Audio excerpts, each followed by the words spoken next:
Hey everyone, and welcome as we continue our study through the New Testament Gospels, looking at the 250 events in the life of Jesus.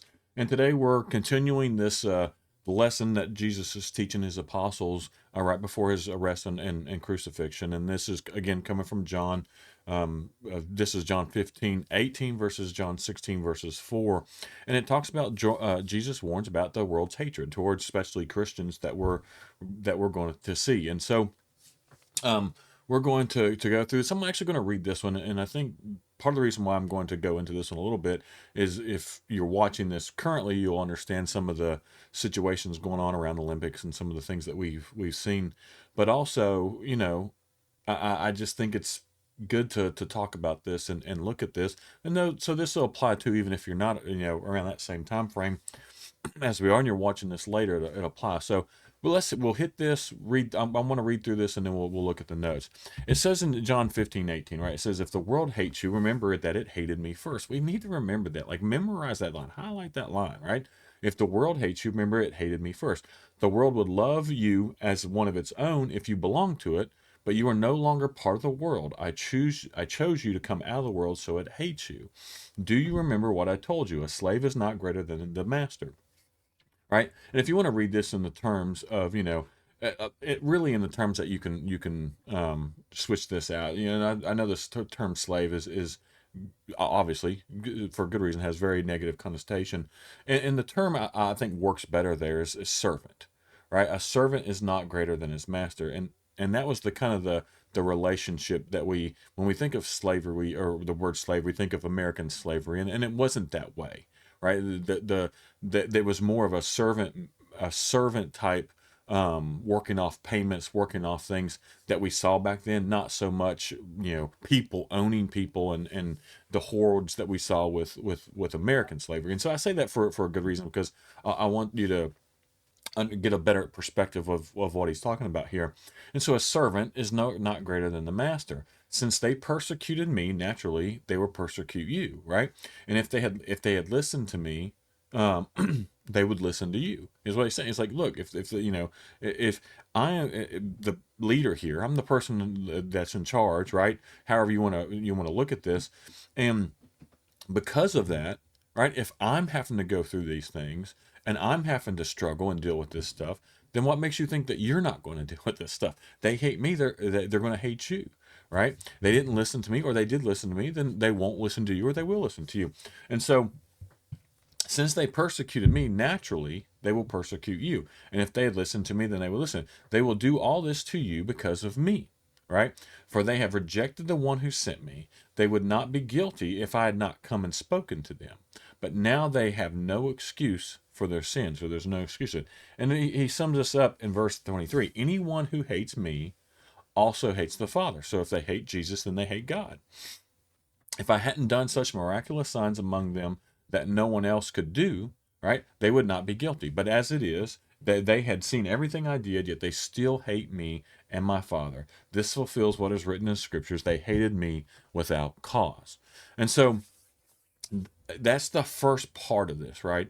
He's like, look, this is what's going to happen. They're going to hate you. They're going to persecute you. They're going to come after you, right? And so we're going to talk about that here in a second.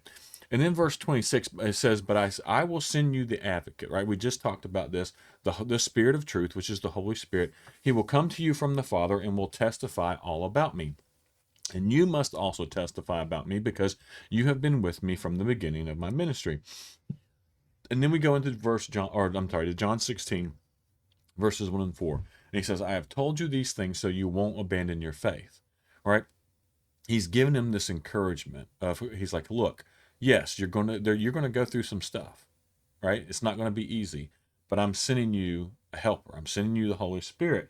And he's saying, I'm telling you these things so you won't abandon your faith. For you will be expelled from the synagogues, and the time is coming when those who kill you will think they are doing a holy service for God. Right? He didn't say those who try to kill you. He said those who will kill you. And so he's giving them a warning. He says, "This is because they have never known the Father or me. Yes, I am telling you these things now so that when they happen, you will remember my warning.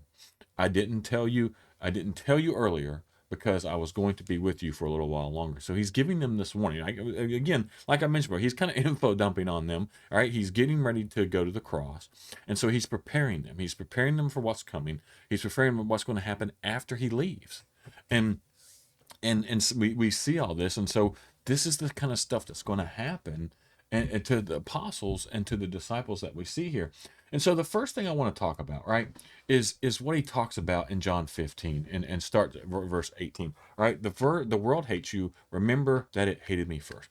And I speak to this thing, and I'm going to use what's happened recently with the Olympics in Paris, and we see that they made a total and complete mockery of the Lord's Supper, right?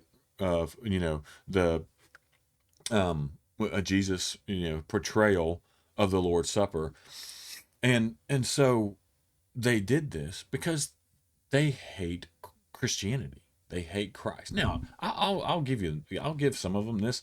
Christians, especially here lately, sometimes haven't given have given them a reason to, right? And I'm going to talk about that, right? But they're going to hate Christianity no matter what. But we're not helping our cause any in a lot of cases. But what we see here is, here's where I struggle with this. I'm not surprised when a bunch of people who are not Christians mock Christianity, right? Does it bother me? Yes. Do I like it? No.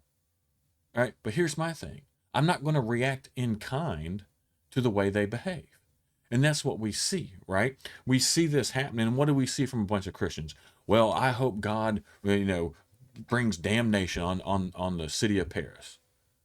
Okay, well, that goes back to what we talked about with John, right? Remember when John went to the town, rejected him, and Jesus was like, "Do you want us to bring down fire and destroy?" And Jesus rebuked John. And so Jesus would rebuke the Christians who have that same sort of attitude. That's not the attitude that Jesus had. And he said, "Look, right, this is going to happen. Learn how to react to it." And that's where we as Christians, right, we've been so coddled, right? And we've had it so easy in our American culture, especially, that when we see someone making fun of Christianity, we lose our minds. And it's ridiculous. And we need to stop, right? People are going to make fun of Christianity. It's going to happen. So what do we do when people make fun of Christianity? We respond in love, right? We respond in kindness, right? We respond with the same love and grace and mercy that Jesus did. We don't go on social media and wish that they burn themselves, and we don't wish that they we don't go on social media and wish for damnation upon their towns, and we don't wish for bad things to happen to them. That's just as sinful as them doing what they did. And so we've got to stop this. I mean, Jesus saying, look, it's going to happen. What makes you think you're any better than me that you don't think it's going to happen? And so what we've got to do is we've got to stop. We've got to respond in love. When we see this kind of stuff happen, we have to respond in love and in kindness. Again, we don't like it. It doesn't mean we like it. It doesn't mean we support it or we're for it. But the simple fact is it's going to happen. And it's going to happen in have you not read Revelations? Have you not read what Jesus, like, have we not read these things that Jesus warned us about? Have we not read what Paul wrote about? And the other apostles have wrote about, right? And the other people who've written in the New Testament. If we not, like, it's like literally says, hey, this is going to happen. These things are going to happen. Rejoice in them. It's like, that's hard to do. But it's what that's what we're called to do. We're not called to react the same way they do.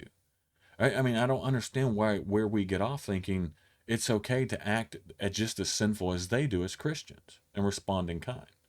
I mean, I want you to think about it. What if, when we talked about this in church today, what if with all this stuff that happened in Paris, and we can use any other example, right? There's a million other examples we can use where Christians don't respond correctly to this stuff. But what if we instead, like, instead of collective outrage and collective insulting and tit for tat type of responses, what if the church community responded in whole with love and kindness? Said, hey, that's okay. We forgive you. We understand you don't get what but we forgive you. It's okay. What if that was our response? How would the world respond to that?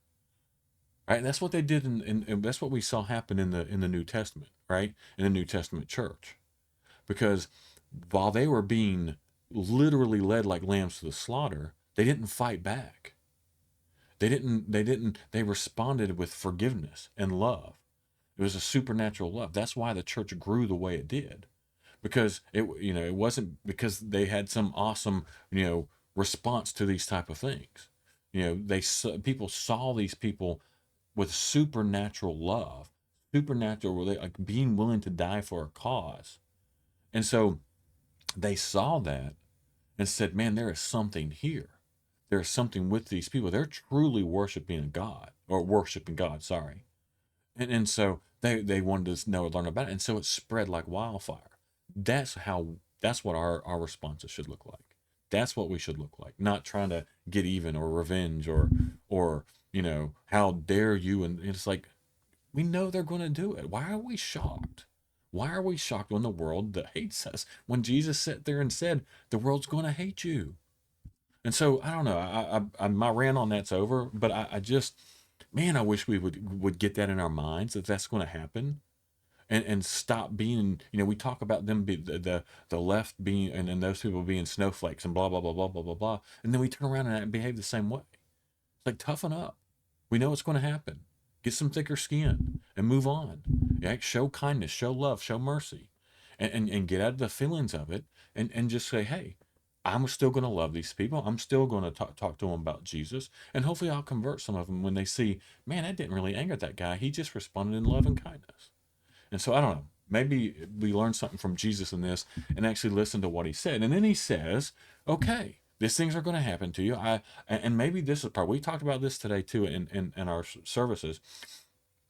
But it's like, I'm sending you the Holy Spirit, and maybe this is part of it, because we talked about this in our message like 2 or 3 days ago, right? Where he talks about sending the Holy Spirit. Maybe we don't understand that. Maybe we're not latched into that, or tied into the power of the Holy Spirit like we should be, and use that for our responses, and use that for, hey, this is what we have. But this is what I say, hey, he's offering you hope with this. He's offering the Holy Spirit that gives you strength to endure this stuff, and to get through it, to get through the unreasonable hatred, right?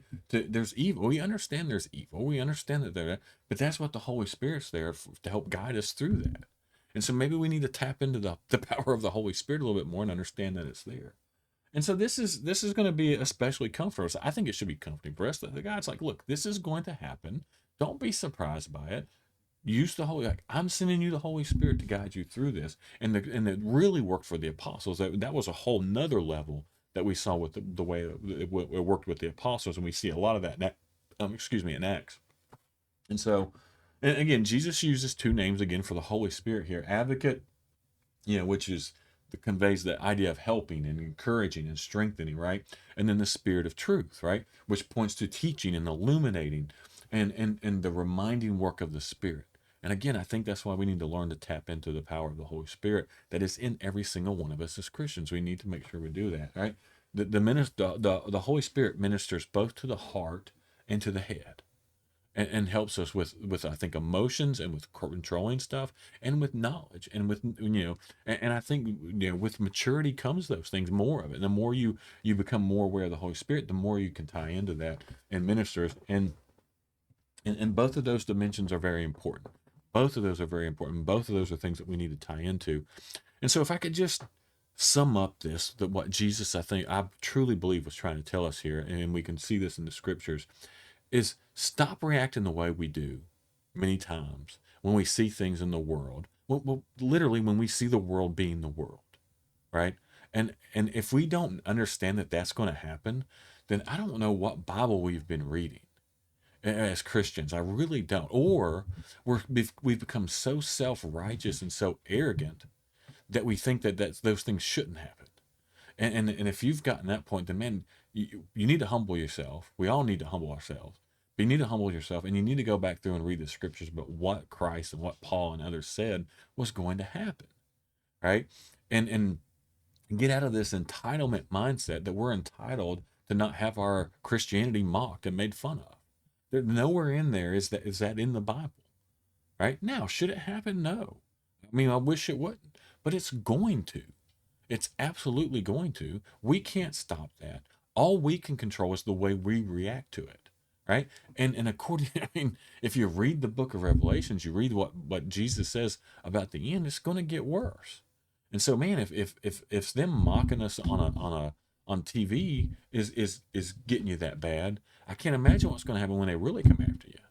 And so I don't know. We need to mature in this. We need to mature in this and have a deeper understanding of what it means to follow Christ and what's going to happen to those who follow Christ. And if you don't understand that, then you may want to dig a little bit deeper into your Christianity and get a better understanding of what it does mean to follow Christ and be a Christian. As always, I appreciate everyone for watching. I understand that this one's a little bit of a harder one, but again, there's the hard stuff. This is the meat. This is the meat of the things that we've been talking about. And so I hope that you will dive into that a little bit, get a deeper understanding and understand that. As always, subscribe to our channel if you to get more and um, more of these lessons as we send them out and go deeper into studies and studies like this, dive into a little bit. We're going to look at maybe the Holy Spirit a little bit more and dive into what that looks like and what that means. As always, I appreciate everyone for watching.